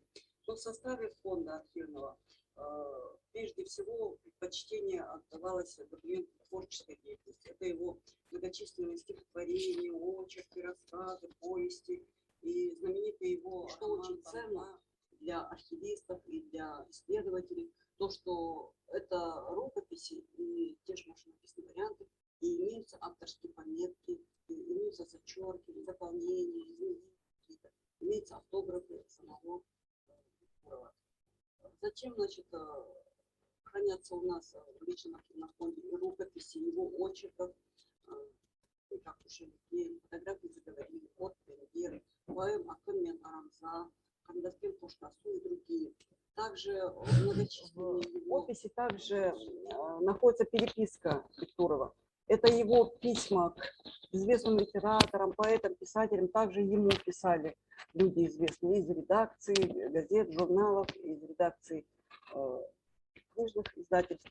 И получается, что он переписывался с поэтом Тажибаевым, с английским писателем Джоном Сомерсом, писателями Абишем, Нуршаифовым, Сарсимбаевым. Его письма поэту Алжас Сулейменову, Тажибаеву, Салыкову, Мауленову, писателю Суркову, академику Какишеву. Бектурову также писали письма писатели Юрий Герд, Орманов, Сабит Муканов, Габит Мусрепов, Дмитрий Снедин, поэты Касым Аманжолов, Жубан Молдагалиев. Также в наличии поздравительной открытки от Видиса Лациса, Алимхана Ермекова, Алькея Маргулана, Абалкаса Сагинова и других. Его статьи и его произведения печатались практически во всех печатных изданиях Казахстана. Это и республиканские газеты, и журналы, Жалын, Жылтов, Парасат, Верде, газеты «Индустриальная Караганда», «Орталық Казахстан», «Лениншил Жас», «Социалистик Казахстан» и другие. В составе фонда также документы, изобразительные документы. Это раздел, включающий фотографии его с друзьями, с коллегами, с родственниками, на отдыхе и другие. Также в фонде есть раздел документы, собранные фондообразователем, то есть Бектуровым, по интересующим его темам. Это всевозможные статьи, какие-то материалы, которые он собирал для своих произведений. Так как Бектуров возглавлял Карагандинское межобластное отделение Союза писателей, то, соответственно, есть такой раздел, как документы общественной деятельности. В него включены документы, значит, протоколы заседаний бюро отделения, годовые планы работы, всевозможные сценарии творческих вечеров, каких-то конференций, списки литературных молодежных объединений, молодежных клубов литературных и другие документы. Также заключает этот опись, заключает раздел о документы о Жаике Бектурове. То есть это документы по увековечению памяти. Это всевозможные статьи, воспоминания в честь него и о нем, Кузнецовой, Нурмахана Уразбека, Урманова и других.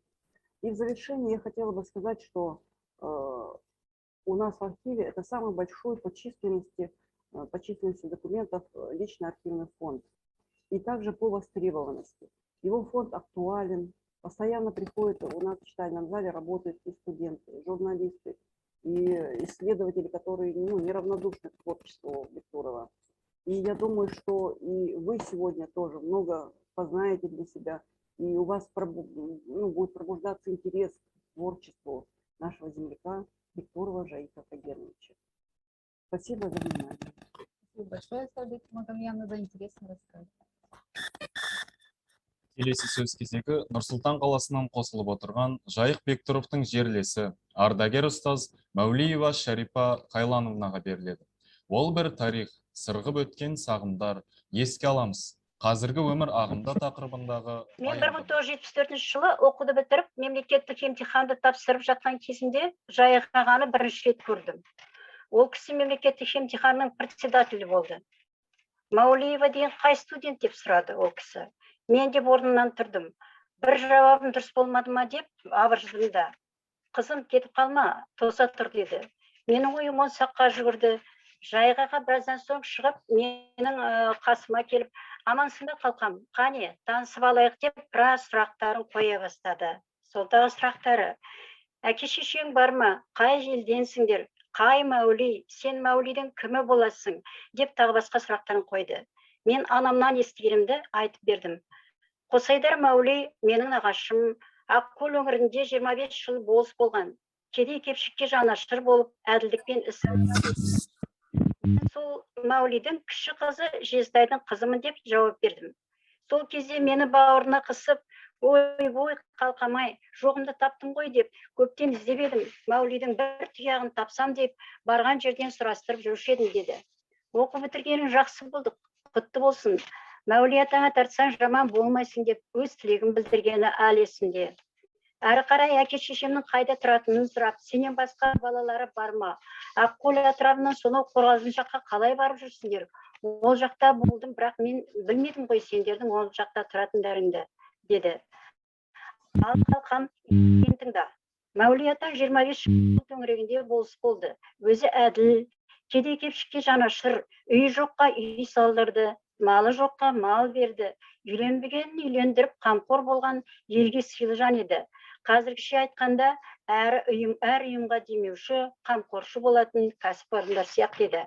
Атаңа 3000 жылқы біткен, сөйлегенде дауысы жер жаратын ағасы Қосайдармен бірге жүріп, ел аралап, қамқорлық жасайтын еді. Мәули ақсақалды жасында 2-3 рет көрдім. 1922 жылы әкеден атадан жетім қалған біз 2 бала едік. Сол жылдарда жетім екенімізді пайдаланып, ағайын әлімжеттік жасап, қорамыздан қойымызды ала берді. Сонда қасында Қосайдар ағасы бар. Мәули ақсақал үйімізге келіп, бізге күш көрсеткен ағайыннан малымызды қайтартып беріп еді. Атаң қызыл шырайлы, келбетті кісі болатын. Бізге көп қамқорлық жасады. Мен ол жақсылығын қалай ұмытайын деді.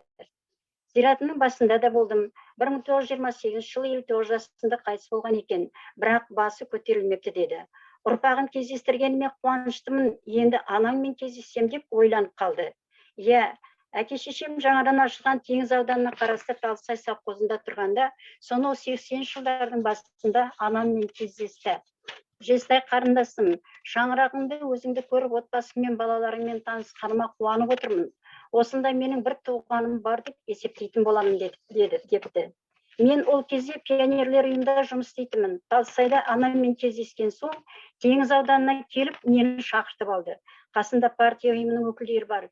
Кездескен соң, қалқам қалқалай, мұнда қандай жұмыс атқарып жатырсың, отбасын құрдың ба, деп сені бір көріп кетейін деп шақыртып алып едім, ренжіме деді. Міне, аға жайындағы естелігім осындай еді. Одан кейін бізбен хабарласып тұрды, хат жазып тұрды. Маған Сәкеннің соңғы сәттері жарым журналына шыққан және атыңнан айналайын қарақалар шығармаларын ескерткішке берді. Енді енеден ерте айырылған төс секілді кітабында Мәули атамыз туралы жазған естелігімен таныстым. Маған айтқанындай жазылыпты. Атамыздың тасын көтерген бұланды жерінде жатыр. Кітап тамаша жазылған, тынды ақиқаттар алыныпты. Туған күні екен ағаның жатқан жері жайлы, топырағы торқа болсын деймін. Сөз соңында айтарым, журналист жазушы Жайық Бектұров атындағы Қарағанды облыстық жасөспірімдер кітапханасында еңбек сіңіріп қызмет атқарып жатқан қауымға қажымас қайрат, шығармашылық табыс тілеймін. Ардақты ағаның мемориалдық кабинет музейінің ашылғанына 20 жыл толыпты. 20 жылдық мерейтойларыңыз құтты болсын. Еске алып, осы мерейтойда сөз бергендеріңіз үшін рахмет айтамын, әрі сіздерге қуаныштымын. Рахмет тыңдағандарыңыз. Шәрипа ханым, әңгімеңізге, тілектеріңізге көптен көп рахмет. Сұрақтарыңыз болса қоюларыңызға болады. Сөйлеген кісілерге сұрақтарыңызды қойып отырыңыздар. Не түсінбей қалдыңыздар, не білгіңіз келеді деген сияқты. Сол үшін шақырып тұрсыздар.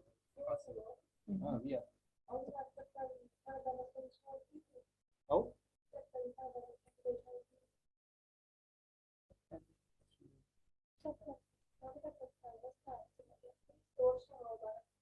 Болады әрине. Ол тек қана қазіргі басқалардың бәрі түгел жекешелендіріп кетті ғой. Қазіргі уақытта қиын. Кітабын шығару туралы ғой. Егер қолға алса, мына облыстық әкімдіктегілер бір қаржы бөлсе деген сияқты, мысалы, немесе мына Қазақстан жазушылар одағы бір қаржылар бөлсе, облыстың кітаптары көп шықпай жатқан, жаңағы көрсетті ғой, қолжазбалары, мысалы, очерктері облыстың әлі жарық көрген жоқ. Нақты мына Шоқан Уәлиханов туралы жазбалары қаншама, ол кісінің Потанин туралы жазбалары қаншама. Олардың бәрі жарық көрген жоқ. Содан кейін ол кісінің өлеңдері мен поэмалары талай жатыр, қолжазбалары. Ол да жарық көрген жоқ. Бір кішкене ғана жолаушы жоралғысы деген бір кішкентай ғана пышақтың сыртында ғана жұқа кітабы шыққан, одан басқа кітабы шыққан жоқ ол кісінің өлеңдері мен поэмалары туралы. Міне, иә.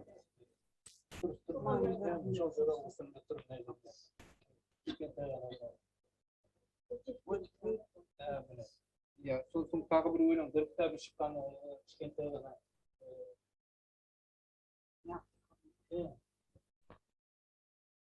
Міне Өткел.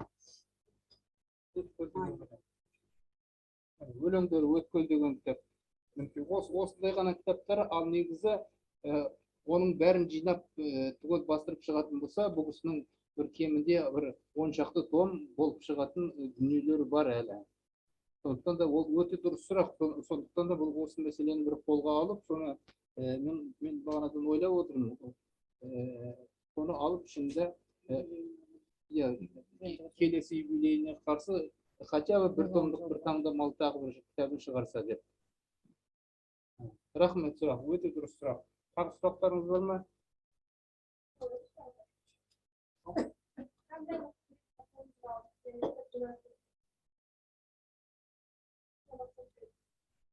Мақсат болғанда енді жаңа айтып жатырмыз ғой, бұл кісіні біз кейінгі жастар ұстазымыз сияқты бұл кісінің. Жаңағы облысаралық жазушылар одағының хатшысы дейді ол кезде, соның басқарып тұрған кезде бізді ұйымдастырып, ол кезде біз жаспыз, бізді жаңа конференцияларға жіберіп, Алматыда өтетін, соларға қатыстырып, бізге кітабымыздың шығуына көмектесіп деген сияқты ол кісілер сондай жол ашып отырды. Сондықтан да ол кісіге мақсатымыз ол кісінің атын халыққа тарата беру, ол кісінің кітаптарын шығара беру. Жазушы болғаннан кейін жазушының мақсаты негізі өзінің жазғандарын жарыққа шығару, халыққа соның пайдасын тигізу, халықтың кәдесіне жарату. Сол мақсатпен біз жұмыс істейміз.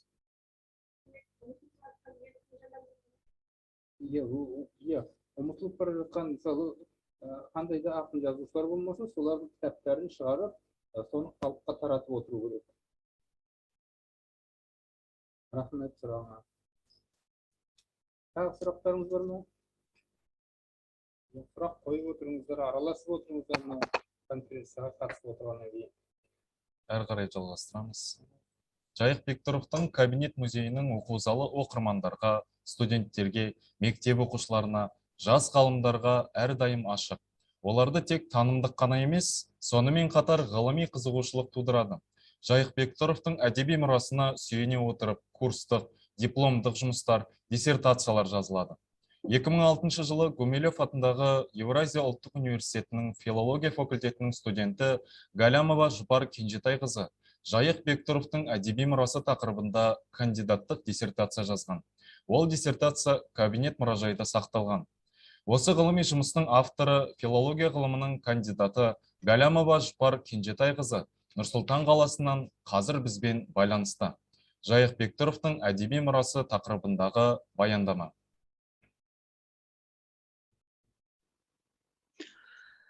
Қайырлы күн, біздің атамыздың жиынына қатысушы қауым. Мен дауысым естіліп тұр ма? Естіліп. Сәлем бердіңіздерге барлықтарыңызға. Бүгінгі мынандай айтулы күнді біздің Жайық атамызды еске алып жатқан кешіміз қайырлы болсын, арты жақсылық бауласар күн болсын деп тілеймін. Мен жаңа модератор таныстырып өткенде Жайық атамыз туралы диссертация қорғаған бірінші қорғаушы едім. Біз бұл кісімен төрде отырған Еркін ағайдың жерлесіміз, барлығымыз сол Ақкөл ауданының тумаларымыз. Жайық атаны мен өзім мектепте жүрген кезімде естігем. Ол кісінің атынан айналайын туған жер деген жазбасын ең алғаш өзім 10-шы сыныпта оқып жүрген кезде арқа жары дейміз ғой, қазір бұрын коммунизм нұры деген газеттен оқыдым. Сол кездерден атын естимін, біздің жақтан шыққан сондай жазушы бар екенін біліп жүрдім, бірақ жастықпен ол кезде онша мән бере қоймадым. Содан мектеп Евразия ұлттық университетінде филология факультетін бітіргеннен кейін Ақкөлде қазіргі Жайық Бектұров атындағы мектепте жұмысқа тұрдым. Сол кезде жұмысқа тұрған кезде 98 жылы газеттен Жайық ағаның қайтыс болғандығы туралы некрологты оқыдым дағы, сол кезде ғана маған бір болады ғой, бір әсер ететін. Сонда ойладым, осындай жазушыны, осындай әспеттеп жазғанын неге біз тірі кезінде білмегенбіз деп үйге апарып жаңағы некрологты анама оқыттым. Сосын сол кезден бастап, сол жылы маған Еркін ағай күзге қарай бір мақала берді. Кто такой Жайық Бектұров деген. Сол мақаланы қазақшаға аударып бердік.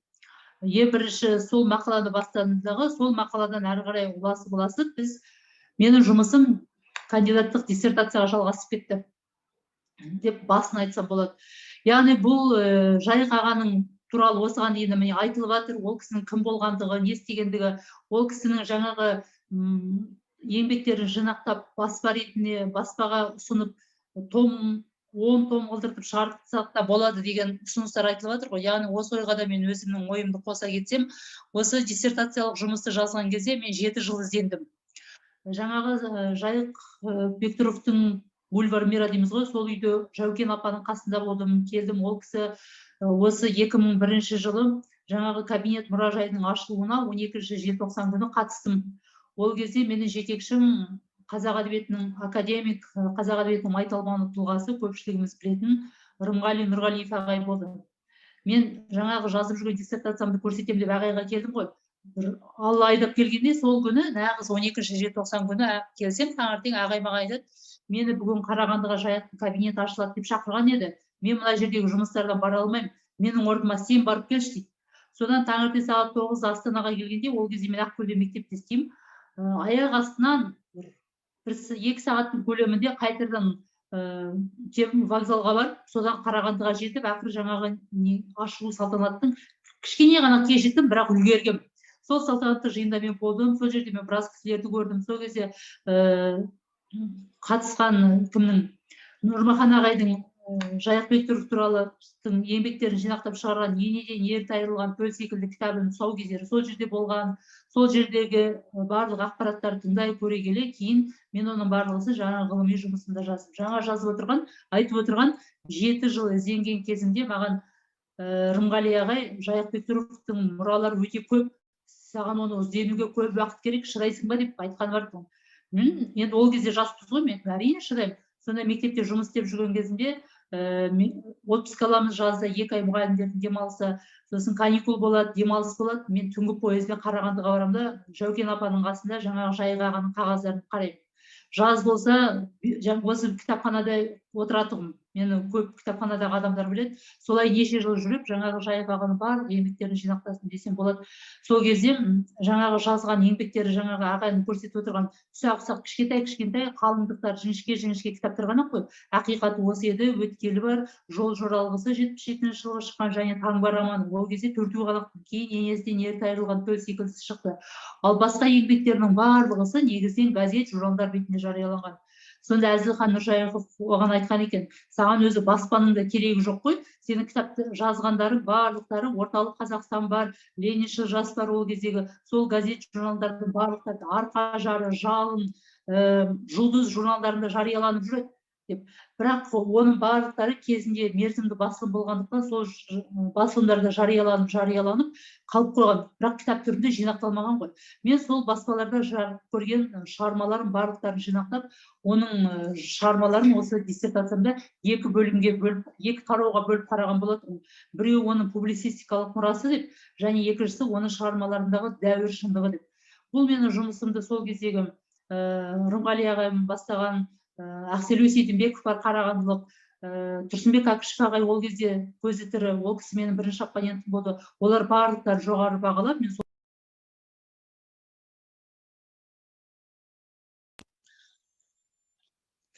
диссертацияда өзекті болған бір көпшіліктің көңілінен шыққан бір тақырып болды. Ол біздің Ақкөл өңіріндегі Жайықтың өзінің туған жеріндегі жер су атауларына қатысты жазбалар болды. Көп адамдар соған елең етті, өйткені соған маған Тұрсынбек Әкішевтер бір оң пікірін айтқан болатын. Өйткені Жайықтың өзінің мынандай бір өлеңі бар. Моншақты домбыралы туған жерім, кірімді кірімді кіндік кесіп туған жерім, ат қылып ат құлақты асыр салып, жүгіріп көбелекті қуған жерім. Бұл өңір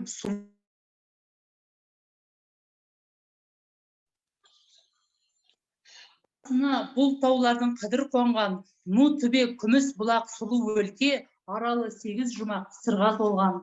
Басында моншақтының асан қонған. Естіліп жатыр ма менің дауысым? Айта беріңіз. Өйткені маған телефон шалып отыр, мен ойлап қалдым, менің даусым естілмей жатыр ма деп. Басында моншақтының асан қонған, түбінде батыр садақ оғын жоңған. Осы аймақ қозы көрпеш баян сұлу, балтыр кез бір-біріне ғашық болған.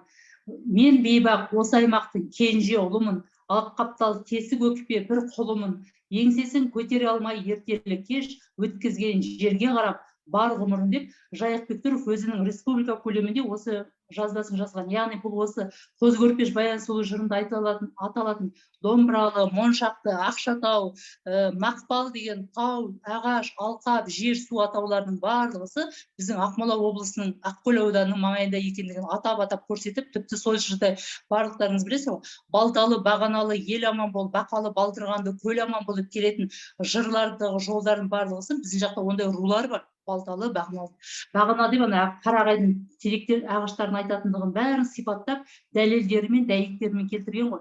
Мен осы жазбаны осы диссертациямда енгізген болатынмын. Ол туралы мерзімді басылымдарға, Жалын журналына, Ақиқат журналдарына жазбада жариялаған. Ол кезінде көпшіліктің талқысына түскен. Яғни шынымен осы атаулар осындай ғой деп. Кейін біздің Ақкөл өңірінде Бурабайға бара жатқан жолдың бойында ауылдар бар ғой. Сол жерлердің кезінде бәрі орысша аталып кеткенде, кейін қазақша аталған кезде, өткен кездеріңізде көресіздер, Домбыралы деген ауыл бар. Бұрынғы атауы Гусарка еді, кейін оны Домбыралы қылдырып өзгертті. Әрі қарай өте берген кезде Құндызапай деген таулардың нелер бар. Ол жердегі ауылдардың атауларда біраздар өзгеріске енді. Алтынды деп аталады қазір жолдың бойында көрсеңіздер.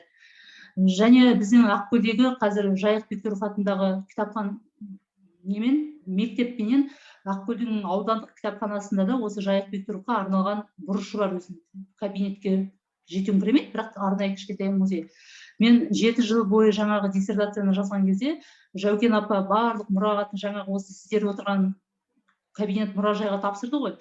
Бірақ кейін мен айтам, әлгі демалыстарда барам, мен айтам, апа көру, мен ата туралы жазайын десем, құнды ақпараттар жетпей жатыр, менде жоқ деп, сонда ол маған айтады, қызым қорықпа, мына кроваттың астында да әлі қаншама ақпараттар бар, саған жетеді бұлар. Сол кроваттың астынан, шкафтың ішінде қалып қойған қанша папка қағаздар, фотосуреттерін ол маған берді. Мен соны үйге әкеп асықпай отырып өзім қарап жазатынмын. Кейін енді олардың барлықтары біраздары көшірме түрінде жаңағы неден сіздер отырған кітапханада да болды. Ал мен олардың барлықтарын енді былайша қарағанда тек барлық Жайықтың шығармалары бір жерде ғана емес, біздің Ақкөлдің кітапханасында да болсын деп, мен Ақкөлдің аудандық кітапханасына тапсырғам оны барлығысын. Жаңағы айтып отырған кітаптардың барлығысын, өйткені ол кітаптардың барлығысын мен де жата бергенмен оны ешкім көрмейді ғой. Ал кітапханада болса, басқа адамдар да көрсін, басқалар да керектеріне жаратсын деп, мен ол газеттің қиындыларын, журналдарды, фотосуреттерді, апаның үйінен алған біраз ақпараттарды сол кітапханаға тапсырып кеткен болатын кезінде Ақкөлдің несіне. Өйткені іздеушілер бәрібір сол жақтан шығады ғой деп. Қазірде арасында кейде мен Инстаграмда өзім шамалап блог жүргіземін, өзімнің оқырмандарым бар. Оларға мен барлығысына жыл сайын осы қазан айында Жайық Бектұров туралы жазып отырам. Өзімді таныстырған кезде мен үнемі Жайық пен Ақкөлдің барлығысын үнемі айтып отырам. Жайық атаның өйткені барлықтарыңыз білесіздер, артында басқа ұрпағы қалған жоқ. Былайша қарағанда ізденуші. Мен оның өзі бір қызы секілді, үйімізде жұма сайын Құран оқыған кезде де атын атап, Жайық атамды үнемі мен ұмытқан жоқпын, оны есімде сақтаймын. Яғни ол өзі де жазған ғой. Халқымның қызығы мен қазынасын жинадым кейінгіге бермек үшін. Өзімнің жоғалған ағалардың ізін бақтым, жоқтадым, іздеу салдым, дабыл қақтым. Жылаған жетім жесір ана бала тарқатып қайғы шерін, мұңын шақтым. Құдайым береке бер қазағыма, жел тұрып күл ұшыртпа қазаныма, топ жармай, бәйге алмай жүрсем дағы, аларсың түбі менің назарыңа дейді. Яғни өзі менің қазіргі кезде ешқандай атым шығып, кітаптарым жарып көрмесе де, түбі менің назарың аларсыңдар. Ойлаймын, бір доценттік пайдам бар деп, ой қырдағы қазағыма деп өзінің жазбаларында, күнделіктерінде жазған.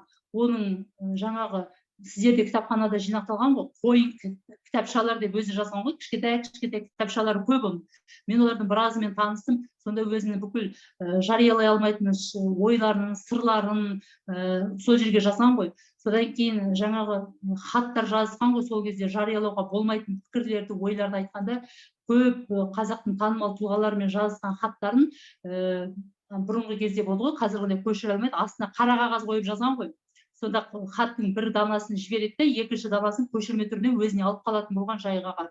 Сонда олардың барлықтарын істеген кезде кейін апа айтатын, бұлардың барлығысын кейін мен кеткен кезде қазір бұлардың бәрін жариялауға болмайды, кейін бұларды жариялауға болатын заман шыққан кезде артындағы іздеушілер осыларға қарап тауып алар деп сақтап жүретін деп жаңағы папкалардың барлығын көрсететін. Сонда мына хаттың төбесіне жазып қояды, мынау Ақселеумен жазған хат, мынау Тұрсынбекке жазған хат, мынау анаған жазған хат, мынау мынаған жазған хат деп. Сонда жаңағы Тұрсынбек Әкішев диссертацияда мынандай не ой пікір айтқан негізі. Бірақ енді ол кісінің ол ойы сол жерде қалды, бірақ мен оны кейін айтамын, егер ондай адам болатын болса, бұл кісілер бірін-бірімен жазысқан хаттар бар ғой, қазіргі кезде бізде қазақ әдебиетінде кенже дамып қалды. Оны мен Тұрсын кімге де айтқам, Тұрсын Жұртбай ағайға да айтқам, кітапхана жағында жүргеннен кейін. Эпистолярлық жанр, сол эпистолярлық жанр бойынша жаңағы тұлғалармен жазысқан хаттардың іштерінде олар сол Кенесары туралы дағы жариялауға болмайтындардың барлығысын өз араларында хат жазысып отырып, пікірлесіп қалдырған. Өйткені сонда олар айтқан, біз жаза берейік, бұл жазған хат қалады ғой, кейін ұрпағымыз өздері керектерін іздеп бір жерден шығарып алады, осылардың араларында қалсын деп. Сонда Тұрсынбек Әкішев айтқан еді, осы эпистолярлық жанрды қолға алып, жайықтың жан-жақтарға жазған хаттарын жинақтап, солардың ішіндегі әлі тарихқа белгісіз парақтарды шығару керек. Соны қолға алып, докторлық диссертация жалғастыр деген. Бірақ мен ол кезде денсаулығыма байланысты оған қарай алмадым, сол бойы қалды. Бірақ ол менің әлі бір көкейімде жүрген нәрсе.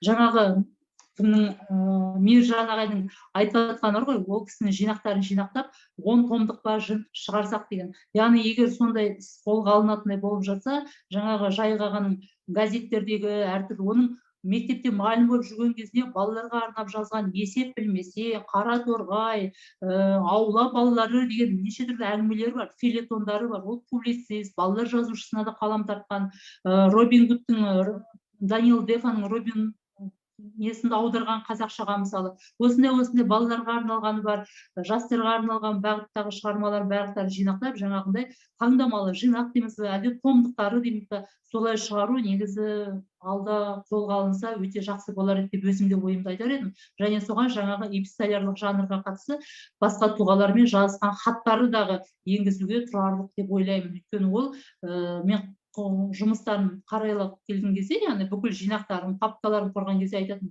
қалай жаза берген мұның барлығы көп деп. Яғни оның барлығы жай жазылған жоқ, оның барлығының ішінде бір әдебиетке, тарихқа қатысты ақпараттар бар. Өйткені Жайық ағаның кім болғандығын барша қазақ біледі. Оның еңбектері, шығармалары сондықтан артында әлі іздеушісі бар деп ойлаймын. Бұл кітапхананың істеп жатқан еңбектері жаңа мен өзіме де түртіп жазып алдым. Осыған дейінгі болған жаңалықтарды цифровой фонд деп жаңа айтып жатыр ғой, яғни цифрлық қорға енгізілгендігі, яғни оның барлығы болашақта жалғасады деп сенемін. Сондықтан осы бүгінгі жиынға қатысып отырған сіздердің барлықтарыңызға рахмет айтамын. Еңбектеріңіз еселене берсін, еңбектеріңіз табысты болсын, Жайық атаның аруағы риза болсын, еңбектерін әрі қарай жалғастырып, жазып, мүмкін жинақтары тағы да жинақталып шықса, ертеде жазылған жаңағы Шоқан туралы жол жоралғысы жинағын қайтардан жарыққа шығарса, өткелдің таңбасындағы жинақтарды қайталап та жарыққа шығаруға болады деп ойлаймын. Сондай іске шынымен тілектеспін, болса қуанышты болар едім. Рахмет назар қойып тыңдағандарыңызға.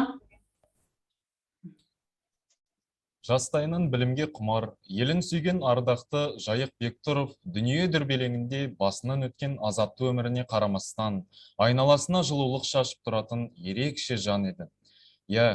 Кітапханаға деген қамқорының шегі жоқ еді. Бір өзі бүкіл шежіре болған Жайық Бектұров ел, халық алдындағы парызы мен қарызын толық өтеген адам. Ал ол кісіні ардақтауға, арналар парыз бен қарызды біздердің де келешек ұрпақтың да өтеуі міндет. Туған жері Ақкөл ауданында 2005 жылы Жайық Бектұровтың атына көше Ал 2017 жылы жазушы есімі Ақкөл нөмірі 3 орта мектебіне берілді. Жайық Бектұров атындағы нөмірі 3 жалпы орта білім беретін мектебінің ұстаздары мен оқушылары қазір бізбен байланыста отыр. Сөз кезегін ағылшын тілі мұғалімі Мұрзаханова Ақмарал Құрманқалиқызы Жайық Бектұров шежіре адам тақырыбындағы баяндамамен, сонымен қатар Әлімова Лола, Әмірханова Гүлмира және де Әмірханова Индира таңба романынан үзінді оқиды. Бүгінгі мереке аты аңызға айналған, жұрты тыңдаған қазақтың ұлттық әдебиетінің зиялы өкілдерінің бірі, керегесін көтерісіп, шаңырағына оқ шанышқан жазушы, ақын, аудармашы, дарынды зерттеуші Жайық Кәгенұлы Бектұровтың еске алу жиынына арналады.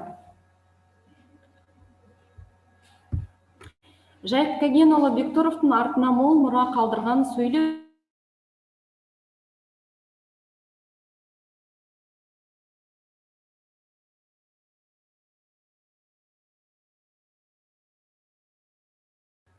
Жайық Бектұров аңыздар мен тарихи деректерді дәлелді деректермен дәлелдеген зерттеуші. Географиялық және топономикалық атаулардың мән мағынасын анықтап хаттаған. Ойы, жинақылығымен, тілі шеберлігімен ерекше аталатын ақын. Қазақ әдебиетінің қалыптасып молығуына әсері бар, дүние жүзіне танылған шығармаларды аударған аудармашы. Әдеби шығармалардың талап деңгейінде болу үшін үнемі өз пікірін білдірген сыншы.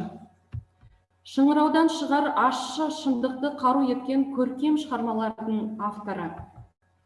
Өткен ғасырдың 60-шы жылдарынан бастап өмірінің соңына дейін әдебиет саласында қаламы қарамды болған қаламгер. Жайық Бектұров бүгінгі күні әдебиет сахнасында өзіндік орны бар көптеген қаламгерлердің, қоғам қайраткерлерінің рухани ұстазы. Жайық Бектұров халқы аса үлкен ілтипатпен құрмет тұтатын, өзі өлген мен аты өлмейтін тұғыры биік тұлға. Қаршадайынан тар жолтайға кешуді түрлі қиындықтарды басынан кешіп өткірді. Шыншыл шығармаларында өзі өмір сүрген қоғамдық құрылыстың әділетсіздігін ұзақ жылдар бойы қыспақтан қазақ халқы шеккен азап сырын аша отырып, тәуелсіздік тұсында қайталанбауға тиіс өткеннің қателіктерін таңбалап көрсеткен тұлғаның есімін мақтанышпен еске аламыз. Қарағанды қаласының құрметті азаматы Жайық Кәгенұлы Бектұров біздің Ақкөлдің тумасы. Ақкөл қаласындағы мектептер арасындағы жалғыз қазақ мектебі жазушы Жайық Бектұровтың атында.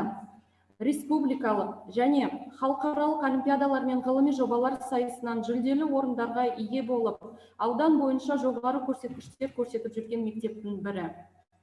Мектебіміздің оқушылары үлкен мақтанышпен аудандық Жайық Бектұров атындағы көркемсөз шеберлері атты байқауына қатысуда. Сонымен қатар мектебімізде әр жыл сайын шежіре кеуделі Жайық Бектұровқа арнап мектеп кітапханасында кітап көрмелері, оқушылар мен ата-аналар жиналыстарында дөңгелек үстел, әңгіме сұхбаттар өткізіледі. Және де 2018 жылы мектебімізде Жайық Бектұровқа арнап мектеп мұражайы ашылған болатын. Оқушылар мен ұстаздар жазушының артына мол мұра қалдырған шығармаларын сүйсіне оқиды. Тіпті оның атында көше де бар. Көше қаланың басында орналасқан. Көше атауы халық жадында ізі қалған белгілі тұлға туралы мол ақпарат береді. Жайық Бектұров өмірі ерен еңбегі жайлы бір баяндамаға сыйдыру мүмкін емес. Ардақ азаматымызды зерделеу, жаңғырту барша қазақтың міндеті деп ойлаймын. Бүгінгі іс-шара қаламгердің шығармашылығын насихаттап, туған жеріне Жайық Кәгенұлының кім екенін таныта түсуде алатын орны ерекше. Жайық Бектұровтың өмірі жастарға үлгі, мұрасы таусылмас қазына. Оны бағалап, құнын түсіні ұрпақ алдындағы парыз деген оймен өз баяндамамды аяқтаймын. Назарларыңызға рахмет. Алдарыңызда мектебіміздің оқушылары дайындаған Жайық Бектұров шығармаларынан үзінді.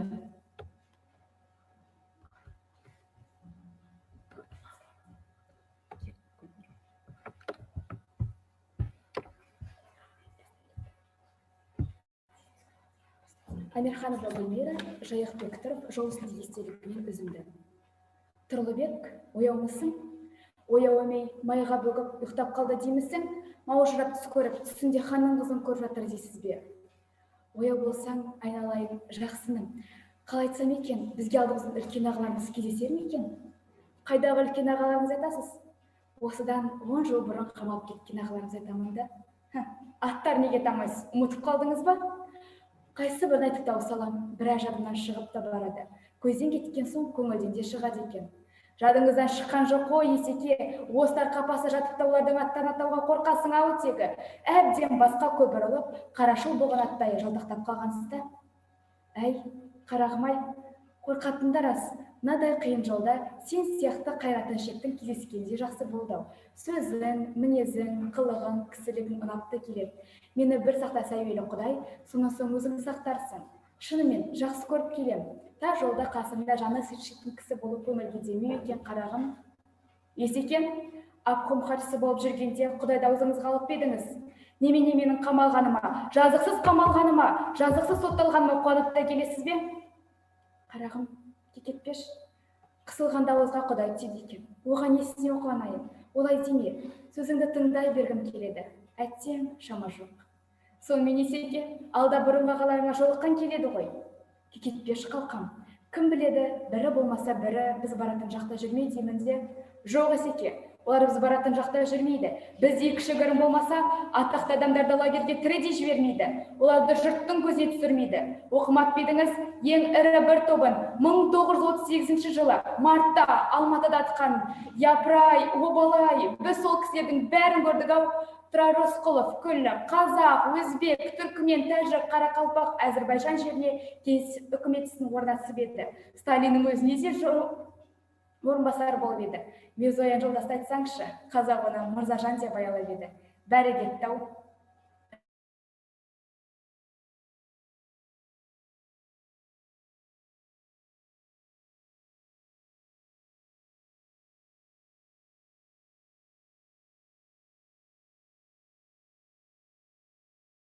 Азық жоқ деуші ме еді мал соярда? Дәл сол. Мұны түсінгеніңізге рахмет. Ештен кеш жақсы деген бар ғой. Тегесіміз кештеу кіріп жатыр ғой деймін. Рас-ау, рас. Кінәш жандардың обалы неғып тимей жатыр өңшең залымдарға. Сталин жолдас жалпақ ел ішінде не болып жатқан білмейтін шығар? Қасындағылар оны алдап отырған шығар? Неге білмейсің? Бір лақ өліп қалса да 10 жылға соттатып жатқан жоқ па? Қарағым, ақырындырақ сөйлесейші, ақырын.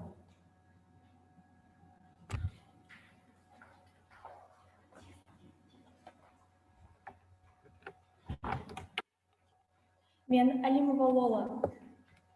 Абайға арналған жоқтау. Қалдау Абай ауылынан шыға алмай, жылғып та соққыға орнында тұра алмай. Жалғыздық па, қайғылы ма, сақтық па, жан жағына мойында еркін бұра алмай. Отырғанда ойылғандай қара жер күйінгенде шып-шып шығып ащы тер. Қор боп өтті өңшең өзге сөз ұқпас, бармақ тістер құлақ қағып асыл ер. Өттау Абай арамыздан ертелік, сонда да ол ел жұртына бәйтерек. Өткеніңе үңілсең қазағым, табасыңа ұлақыннан бар керек. Әрбір сөзі ақынның бір дерек. Өзге жұрттан бұл абайым бір бөлек. Қор болады, зор болмайды қазағым, жүрмесе оны әулиеге теңеліп.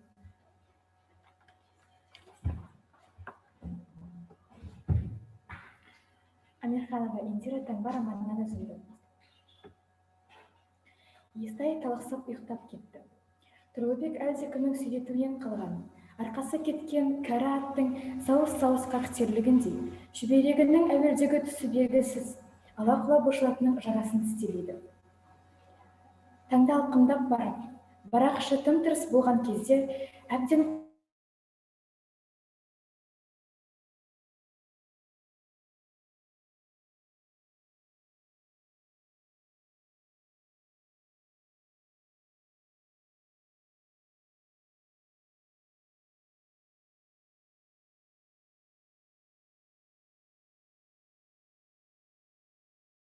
бармақ жарылып кетіп, зарын шығарып жіберетінін Тұрлыбек өз көзімен көріп, көңіл толқынмен көңіл таразысымен анық салмақтап, қарасында үсініп, тоңазып өлген адамдай ауыр ұйықтап кетті. Подъем деген әлде кімнің қар жатқандай қарлыққан ала көбеңдегі дауысынан шошығандай болды. Тұрлыбек көзін қара көлеңкеде уқалап зорға ашты. Әлде қалай түс көріп жатыр екен. Түсінде бір нұғысынша газетке свет деп қол қоймақ екен. Көзін ашса, нар арасынан қарғадай қарқылдап, барақ иттей барқылдап, қолындағы есеп тақтайын екі жаққа кезек-кезек сілтеп, найрашы кіріп келе жатыр. Құрметті көрермендер, қонақтар, кешегі мен бүгіні мен ертеңгіні жалғастырған өмірінің соңғы 40 жылын Қарағанды қаласында өткізіп, Қарағанды қаласының құрметті азаматы болған, артына мол мұра қалдырған шежіре жазушы арамызда 1998 жылдан бері жоқ. Жайық Қагенұлы Бектұров аталарымыз азамат ретінде, ақын жазушы ретінде өзгеге ұқсамайтын ерекшелігі мол жұмбақ жан болатын. Шындықты өмірінің соңғы күніне дейін жыр етіп өткен шежіре жазушы 100-ден астам ақын жазушылардың, қоғам қайраткерлерінің, алаш азаматтарының, белгілі атақты әнші күйшілердің тарих қойнауында жатқан талай сырларын зерттеп, беттеріне шаң түсірмей өткенді бүгінгімен жалғастырып отырған. Міне, құрметті оқырмандар, конференция өз мәресіне келіп жетті. Келіп ат салысып, ой бөліскендеріңізге көптен көп рахмет. Присвоение имени писателя, журналиста, переводчика Жайка Бектурова нашей библиотеки наложило на нее большую ответственность за культурную и читательскую судьбу его литературного наследия, за сохранение, популяризацию, интеграцию творческого наследия писателя в культурно-мировое пространство. Осознавая эту ответственность, Карагандинская областная юношеская библиотека с честью несет имя Жайка Бектурова. Уважаемые зрители, гости, двери библиотеки, музея, кабинета открыты для всех желающих. Хочу выразить огромную благодарность всем участникам конференции, радости, счастья, удачи, до новых встреч.